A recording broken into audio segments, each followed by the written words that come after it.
Hello, my friends. Welcome to day 4 of 7 Days to Love Your Body. We are more than halfway there, and you are all doing amazing. So keep up the good work. And yeah, we've spent the past 3 days really going into body image work. And wow, it has been so powerful. I have just been blown away by the insights that each of you are sharing in this group. So keep it up. And we're going to take a little bit of a break from body image work for the next 2 days and actually shift into talking about our relationship with food. Because truthfully, food, while it is necessary to our basic survival, it is also a huge component of our self-acceptance journey. Because if you're someone that has struggled with weight in the past, either that you've consistently been trying to lose weight, or you're someone that has always been a weight manager, meaning always trying to control your weight, and that was really my experience for a very long time, our food choices can oftentimes in that place be informed by how we feel about ourselves. And I'm going to share more on that in a minute, but the place that I wanted to start with is, truthfully, this could be an hour-long video, and I'm going to try to shove as much as I can into 5 minutes. But the place that I'm going to start with is an explanation of diet culture. So we all exist and were born into and have been socialized by diet culture. And diet culture is a system of beliefs that values size, weight, and shape and other external characteristics over physical health and enjoyment. And enjoyment, you guys, is a big part of physical health. I apologize. I live by the airport, so there's a plane going by. And diet culture keeps us in a place of reaching for every diet or lifestyle plan in an attempt to try to control our weight, manage our weight, or change our bodies in some way. Yet, as you have likely heard me say thousands of times, diets fail 98% of the time. And the short explanation to that is anytime that we are restricting food, our metabolism slows down and cravings increase. There's actually neural switches in our brain that turn on that actually induce eating when we're restricting. And you might be thinking, well, I don't deprive myself. I definitely eat enough calories. But here's the thing. Our bodies even experience deprivation on a psychological level, meaning that even just the mere thought of I can't have something can create erratic thoughts and compulsive behaviors around those foods. Make sense? So, diet culture is experienced on the societal level.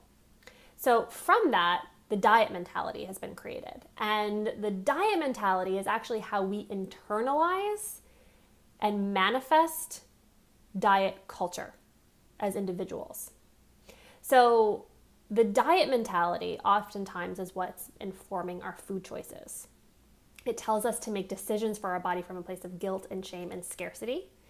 It robs us from our freedom around food and really can prevent us from exploring and having joy and pleasure and satisfaction in our food.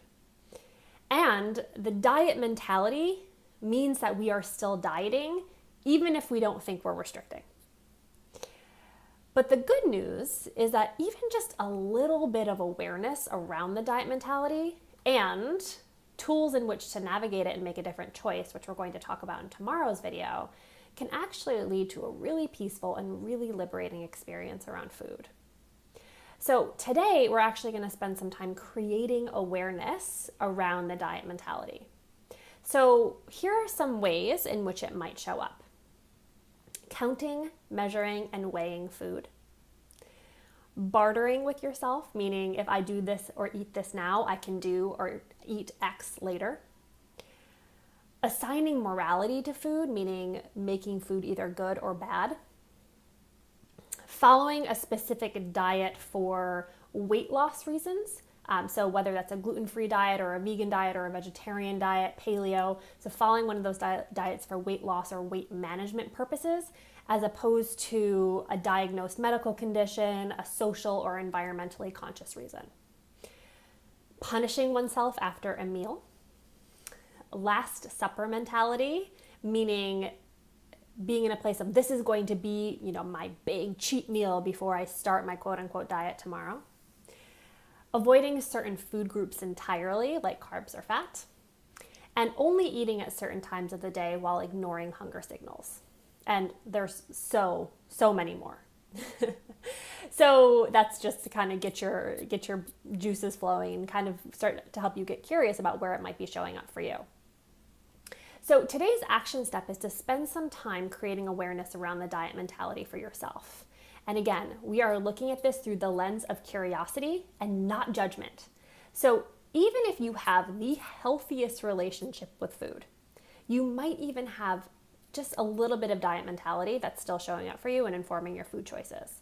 I still find it sometimes. And I'm like, whoa, I do this work on myself every single day. And I'm still finding the diet mentality coming up because it can be so deeply ingrained in us, right? So this is all about creating awareness. This is not about judgment. It's not an opportunity to get defensive or think that you're doing something wrong or make yourself wrong. You're not wrong for any of these things. And we're just going to create some awareness just to see if we can allow you the opportunity to experience even just a little bit more freedom in your relationship with food.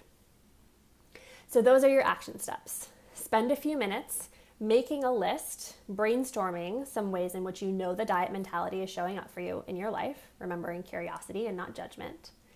And for your proof, you can either share one or two of the ways that you know the diet mentality is showing up for you, or you can write about your thoughts and what that experience was like in learning about the diet mentality. And of course, the third is to stand in solidarity and send encouragement to at least 3 of your fellow participants tomorrow. And that's all. So this might be a time when you're feeling really charged and emotional about this challenge because food can bring up a lot for us. And that might be a really good time for you to hop on that session with me because I can help you navigate where that diet culture mentality, the diet mentality might be showing up for you. And we can really do that exercise together and again, just have the opportunity to create even just a little bit more freedom and ease and joy in your relationship with food.